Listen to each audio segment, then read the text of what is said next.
ओम शांति।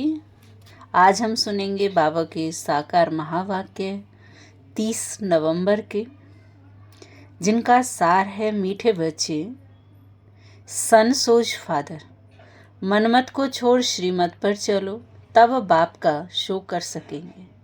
सन सोच फादर, मनमत को छोड़ श्रीमत पर चलो, तब बाप का शो कर सकेंगे। आज बाबा ने प्रश्न पूछा है, किन बच्चों की रक्षा बाप जरूर करते ही हैं? किन बच्चों की रक्षा बाप जरूर करते ही हैं? तो बाबा ने बताया, जो बच्चे सच्चे हैं उनकी रक्षा जरूर होती है।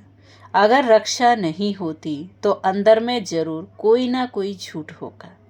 पढ़ाई मिस करना, संशय में आना, माना अंदर में कुछ ना कुछ झूठ है, उन्हें माया फिर उंगली मार देती है।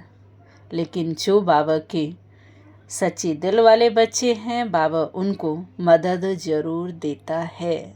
और अगर बाबा की मदद को हम कैच नहीं कर पा रहे हैं तो इसका मतलब है कि हमारे अंदर कोई ना कोई कमी है, कोई ना कोई बुराई है, इसलिए हम बाबा की मदद को कैच नहीं कर पाते। दूसरा प्रश्न बाबा ने पूछा आज, किन बच्चों के लिए माया चुंबक है? किन बच्चों के लिए माया चुंबक है? जो माया की, बाबा ने बताया, जो माया की खूबसूरती की तरफ आकर्षित हो जाते हैं, जो माया की खूबसूरती की तरफ आकर्षित हो जाते, उन्हों के लिए माया चुंबक है।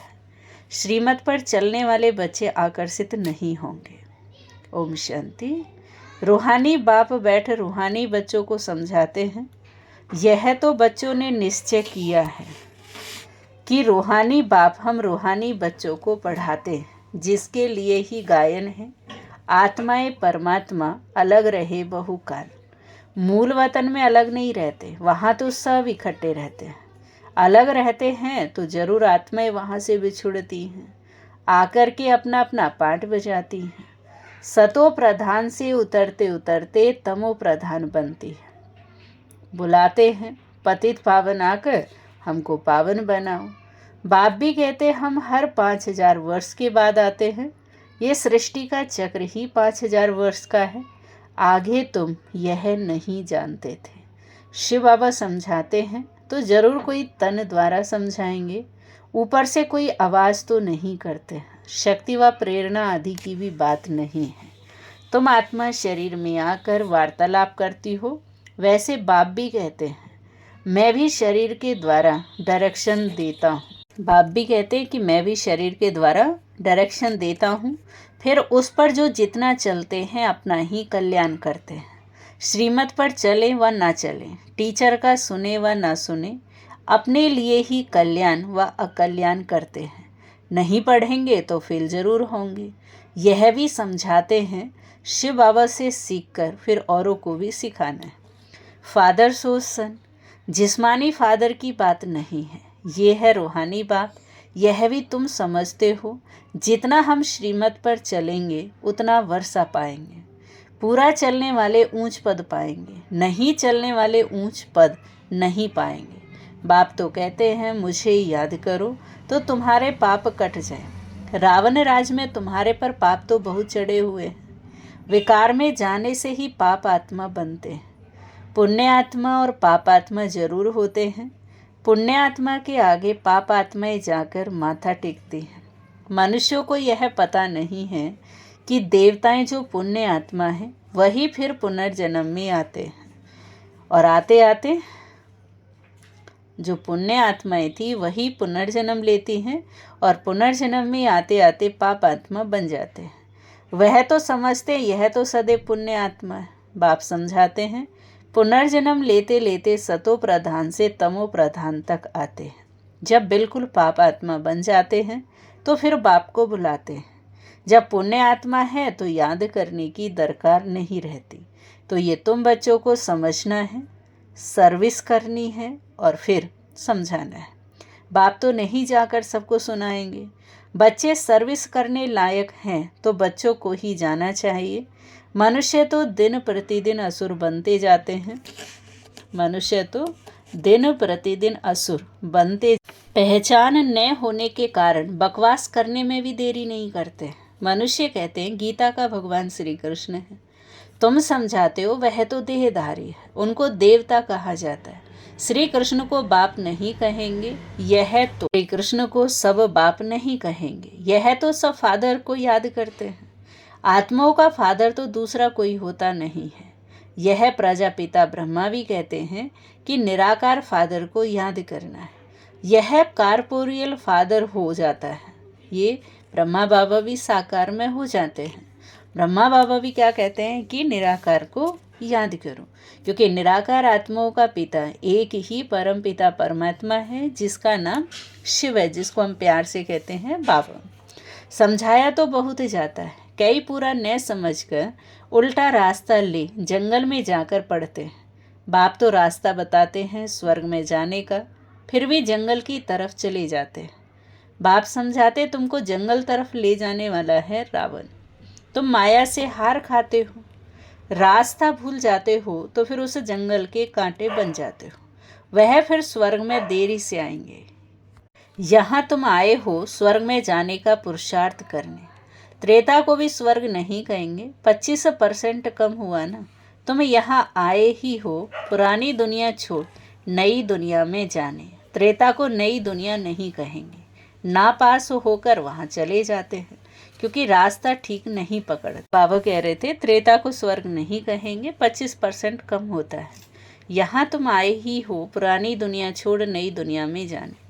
त्रेता को नई दुनिया नहीं कहेंगे, नापास हो वहाँ चले जाते हैं, क्योंकि रास्ता ठीक पकड़ते नहीं, नीचे ऊपर होते रहते हैं। तो महसूस करते हो जो याद होनी चाहिए वह नहीं रहती।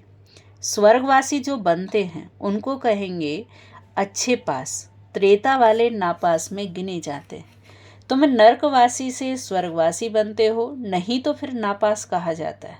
उस पढ़ाई में तो फिर दोबारा पढ़ते हैं, इसमें दूसरा वर्ष पढ़ने की कोई बात ही नहीं। जन्म जन्मांतर कल्प कल्पांतर वही इम्तिहान पास करते हैं जो कल्प पहले किया है।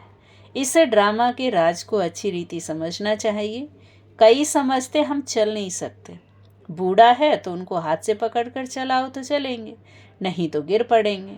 परंतु तकदीर में नहीं है तो कितना भी जोर देते फूल बनाने का, परंतु बनते नहीं। अकवी फूल होता है, यह कांटे तो चुभते। तो बाप कितना समझाते हैं, कल तुम जिस शिव की पूजा करते थे वह आज तुमको पढ़ा रहे हैं। हर बात में पुरुषार्थ के लिए जोर दिया जाता है। देखा जाता है माया अच्छे अच्छे फूलों को नीचे गिरा देती है, हड़गुड़ तोड़ देती है, जिसको फिर ट्रेटर कहा जाता है।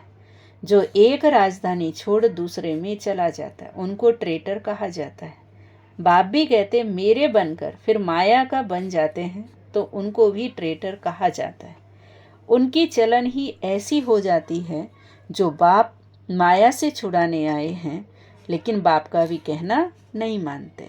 बच्चे कहते माया बड़ी दुस्तर है, अपनी तरफ खींच लेती है, माया जैसे चुंबक है। इस समय चुंबक का रूप धरती है। कितनी खूबसूरती दुनिया में बढ़ गई है। आगे बाइस्कोप आदि थोड़े ही थे, ये सब 100 वर्ष में निकले हैं। बाबा तो अनुभवी है ना, तो बच्चों को इसे ड्रामा के गुह्य राज को अच्छी रीति समझना चाहिए। हर एक बात एक्यूरेट नुंधी हुई है। 100 वर्ष में यह जैसे बहिस्त बन गया अपोजिशन के लिए, तो समझा जाता है अब स्वर्ग और ही जल्दी होना है। साइंस भी बहुत काम में आती है। यह तो बहुत सुख देने वाली भी है ना। वह सुख स्थायी हो जाए उसके लिए इस पुरानी दुनिया का विनाश भी होना है। सतयुग के सुख हैं ही भारत के भाग्य में, वह तो आते ही बाद में। दूसरे धर्म वाले जब भक्ति मार्ग शुरू होता है, जब भारतवासी गिरते हैं तब दूसरे धर्म वाले नंबर वार आते हैं। भारत गिरते गिरते एकदम पट पर आ जाता है, फिर चढ़ना है। यहाँ भी चढ़ते हैं फिर गिरते हैं। कितना गिरते हैं तो बाबा कहते बात मत पूछो। कोई तो मानते ही नहीं कि बाबा हमको पढ़ाते हैं। अच्छे अच्छे सर्विसेबल जिनकी बाप महिमा करते हैं वह भी माया के चंबे में आ जाते हैं। कुश्ती होती है ना, तो माया भी ऐसे ही लड़ती है, एकदम पूरा गिरा देती है। आगे चल तुम बच्चों को मालूम पड़ता जाएगा, माया एकदम पूरा सुला देती है। फिर भी बाप कहते एक बार ज्ञान सुना है तो स्वर्ग में जरूर आएंगे, बाकी पद तो नहीं पा सकेंगे ना। कल पहले जिसने जो पुरुषार्थ किया वह पुरुषार्थ करते करते गिरे हैं, ऐसे ही अब भी गिरते और चढ़ते हैं। हार जीत तो होती है ना, सारा मदार बच्चों का याद पर है। बच्चों को यह अखुट खजाना मिलता है, वह तो कितना लाखों का देवाला मारते हैं, कोई लाखों का धनवान बनते हैं, सो भी एक जन्म में। दूसरे जन्म में थोड़ी इतना धन रहेगा। कर्म भोग भी बहुत है, वहाँ स्वर्ग में तो कर्म भोग की कोई बात होती नहीं। इस समय तुम 21 जन्मों के लिए कितना जमा करते हो? इस समय तुम 21 जन्मों के लिए कितना जमा करते हो? जो पूरा पुरुषार्थ करते हैं पूरा स्वर्ग का वर्षा पाते हैं। तो बुद्धि में रहना चाहिए कि हम बरोबर स्वर्ग का वर्षा पाते हैं। ये ख्याल नहीं करना कि हम फिर नीचे गिरेंगे। ये सबसे जास्ती गिरे अब फिर चढ़ना ही है। ऑटोमेटिकली पुरुषार्थ भी होता रहता है। बाप समझाते देखो माया कितनी प्रबल है, मनुष्यों में कितना अज्ञान भर गया है। अज्ञान के कारण बाप को भी सर्वव्यापी कह देते हैं। भारत कितना फर्स्ट क्लास था, तुम समझते हो हम ऐसे थे, कैसे? लक्ष्मी नारायण जैसे, और अब फिर बन रहे हैं। इन देवताओं की कितनी महिमा है, परंतु कोई जानते नहीं है तुम बच्चों के सिवाय। तुम ही जानते हो कि बेहद का बाप ज्ञान का सागर आकर हमको पढ़ाते हैं। फिर भी माया बहुतों को संशय में ला देती है, झूठ कपट छोड़ते ही नहीं। तब बाप कहते सच्चा सच्चा अपना चार्ट लिखो, परंतु देहाभिमान के कारण सच नहीं बताते हैं, तो वह भी विकर्म बन जाता है। सच बताना चाहिए ना, नहीं तो बहुत सजा खानी पड़ती है।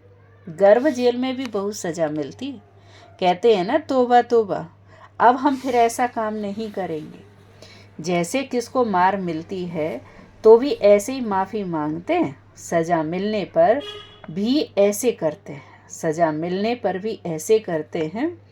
तब माफ़ी मांगते हैं और जब सज़ा मिल जाती है उसके बाद फिर वैसे पाप करना शुरू कर देते हैं। जैसे किसको मार पड़ती है तो भी ऐसे माफ़ी मांगते हैं। अभी तुम बच्चे समझते हो माया का राज्य कब से शुरू हुआ है। पाप करते रहते हैं, बाप देखते हैं यह इतना मीठे मीठे मुलायम नहीं बनते हैं। बाप कितना मुलायम बच्चे मिसल होकर चलते हैं, क्योंकि ड्रामा पर चलते रहते हैं। कहेंगे जो हुआ ड्रामा की भाभी, समझाते भी हैं कि आगे फिर ऐसा ना हो। और ये तो बाप दादा दोनों इकट्ठे हैं। दादा की मत अपनी, ईश्वर की मत अपनी है। दादा माना ब्रह्मा बाबा की, तो ब्रह्मा बाबा की अपनी मत है, ईश्वर की अपनी मत है। समझना चाहिए कि यह मत कौन देता है, यह भी बाप है ना, तो बाप की तो माननी चाहिए। बाबा तो बड़ा बाबा है, इसलिए बाबा कहते ऐसे ही समझो कि हमको शिव बाबा समझाते हैं। नहीं समझेंगे तो पद भी नहीं पाएंगे। ड्रामा के प्लान अनुसार बाप भी है, दादा भी है, बाप की श्रीमत मिलती है। तो बाबा बता रहे थे कि ऐसे ही समझना है, बाप की श्रीमत मिलती है। माया ऐसी है जो महावीर पहलवानों से भी कोई ना कोई उल्टा काम करा देती है। समझा जाता है यह बाप की मत पर नहीं है, खुद भी फील करते हैं मैं अपनी आसुरी मत पर हूँ। श्रीमत देने वाला आकर उपस्थित हुआ है, उनकी है ईश्वरीय मत। बाप खुद कहते हैं इनकी अगर कोई ऐसी मत मिल भी गई, ब्रह्मा बाबा ने हमें कोई ऐसी मत दे भी दी, तो ठीक करने के लिए मैं बैठा हूँ। फिर भी हमने रथ तो लिया है ना, हमने रथ लिया है तभी इसने गाली खाई है, नहीं तो कभी गाली नहीं खाई। किसने? ब्रह्मा बाबा ने। जब दादा लेखराज के रूप में थे तो बाबा ने कभी गाली नहीं खाई। मेरे कारण कितनी गाली खाते बाबा ने बताया, तो इनकी भी संभाल तो करनी पड़े। बाबा रक्षा जरूर करते हैं, जैसे बच्चों की रक्षा बाप करते हैं ना, ऐसे ब्रह्मा बाबा की तो और पहले करेंगे। जितना सच्चाई पर चलते हैं उतनी रक्षा होती है, झूठे की रक्षा नहीं होती। झूठे की रक्षा नहीं होती, उनकी तो फिर सजा कायम हो जाती है। किसकी? जो झूठ बोलता है। इसलिए बाप समझाते, माया एकदम नाक से पकड़कर खत्म कर देती है। बच्चे खुद भी फील करते कि माया खा लेती, तो फिर पढ़ाई छोड़ देते। बाबा कहते पढ़ाई जरूर पढ़ो। अच्छा, कहाँ किसका दोष है? चेक तो करना पड़ेगा ना। इसमें जैसा जो करेगा सो भविष्य में पाएगा, क्योंकि अभी दुनिया बदल रही है। माया ऐसे उंगली मार देती है जो वह खुशी नहीं रहती। फिर चिल्लाते हैं, बाबा पता नहीं क्या होता है, हम तो पुरुषार्थ करना चाहते हैं लेकिन हम आपको भूल जाते हैं, भूलने के कारण हमारी खुशी गायब हो जाती है। पता नहीं, हम तो चाहते हैं पुरुषार्थ करें लेकिन होता नहीं। तो बाबा कहते युद्ध के मैदान में बहुत खबरदार रहते हैं कि कहाँ कोई उंगली मार न दे। फिर भी जास्ती ताकत वाले होते हैं तो दूसरों को गिरा देते हैं, फिर दूसरे दिन पर भी रखते हैं। एक दिन नहीं होगी तो अगले दिन फिर युद्ध को रखते हैं। ये माया की लड़ाई तो अंत तक चलती रहती है, नीचे ऊपर होते रहते हैं। कई बच्चे सच नहीं बताते, इज्जत का बहुत डर है। पता नहीं बाबा क्या कहेंगे। जब तक सच बताया नहीं तब तक आगे चल न सके, अंदर में खटकता रहता है, फिर वृद्धि हो जाती है। आप ही सच कभी नहीं बताएंगे। कहाँ? बाबा कहते कहाँ दो हैं तो समझते हैं, यह बाबा को सुनाएंगे तो हम ही सुना दें। माया बड़ी दुस्तर है। समझा जाता है उनकी तकदीर में इतना ऊंच पद नहीं है तो सर्जन से छिपाते हैं। छिपाने से बीमारी छूटेगी नहीं और ही बढ़ेगी। जितना छिपाएंगे उतना गिरते ही रहेंगे। भूत तो सब में है। जब तक कर्मातीत अवस्था नहीं बनी है तब तक क्रिमिनल आई भी छोड़ती नहीं है। सबसे बड़ा दुश्मन है काम। कई गिर पड़ते हैं। बाबा तो बार बार समझाते हैं कि शिव बाबा के सिवाय और कोई भी देहधारी को याद नहीं करना है। कई तो ऐसे पक्के हैं जो कभी किसकी याद भी नहीं आएगी। पतिव्रता स्त्री होती है ना, उनकी कुबुद्धि नहीं होती। तो हमें भी ऐसे ही बाबा के सिवाय और किसी को याद नहीं करना है। अच्छा, मीठे मीठे सिखिलदे बच्चों प्रति माता पिता बाप दादा का याद प्यार और गुड मॉर्निंग। रूहानी बाप की रूहानी बच्चों को नमस्ते। हम रूहानी बच्चों की रूहानी बाप को नमस्ते नमस्ते नमस्ते। शुक्रिया बाबा, शुक्रिया। अभी हम सुनेंगे धारणा के लिए मुख्य सार। पहली पॉइंट है, हमें पढ़ाने वाला स्वयं ज्ञान का सागर बेहद का बाप है। हमें पढ़ाने वाला स्वयं ज्ञान का सागर बेहद का बाप है। इसमें कभी संशय नहीं लाना है। झूठ कपट छोड़ अपना सच्चा सच्चा चाट रखना है। देहाभिमान में आकर कभी ट्रेटर नहीं बनना है। सेकंड पॉइंट है, ड्रामा को बुद्धि में रख बाप समान बहुत बहुत मीठा मुलायम नम्र बनकर रहना है। ड्रामा को बुद्धि में रख बाप समान बहुत मीठा मीठा नर्म बनकर रहना है। अपना अहंकार नहीं दिखाना है। अपनी मत छोड़ एक बाप की श्रेष्ठ मत पर चलना है। आज बाबा ने हमें वरदान दिए, एक बाप के लव में लवलीन हो। एक बाप के लव में लवलीन हो, मंजिल पर पहुंचने वाले सर्व आकर्षण मुक्त भव। एक बाप के लब में लवलीन हो, मंजिल पर पहुंचने वाले सर्व आकर्षण मुक्त भव। बाप दादा बच्चों को अपने स्नेह और सहयोग की गोदी में बिठाकर मंजिल पर ले जा रहे हैं। यह मार्ग मेहनत का नहीं है, लेकिन जब हाईवे की बजाय गलियों में चले जाते हो या मंजिल के निशाने से और आगे बढ़ जाते हो तो लौटने की मेहनत करनी पड़ती है। मेहनत से बचने का साधन है एक की मोहब्बत में रहो। और वो एक कौन है? प्यारा बाबा। एक बाप के लब में लीन होकर हर कार्य करो तो और कुछ दिखाई नहीं देगा। सर्व आकर्षणों से मुक्त हो जाएंगे। स्लोगन है आज का, अपनी खुश नसीबी का अनुभव चेहरे और चलन से कराओ। अपनी खुशनसीबी का अनुभव चेहरे और चलन से कराओ। ओम शांति शांति शांति।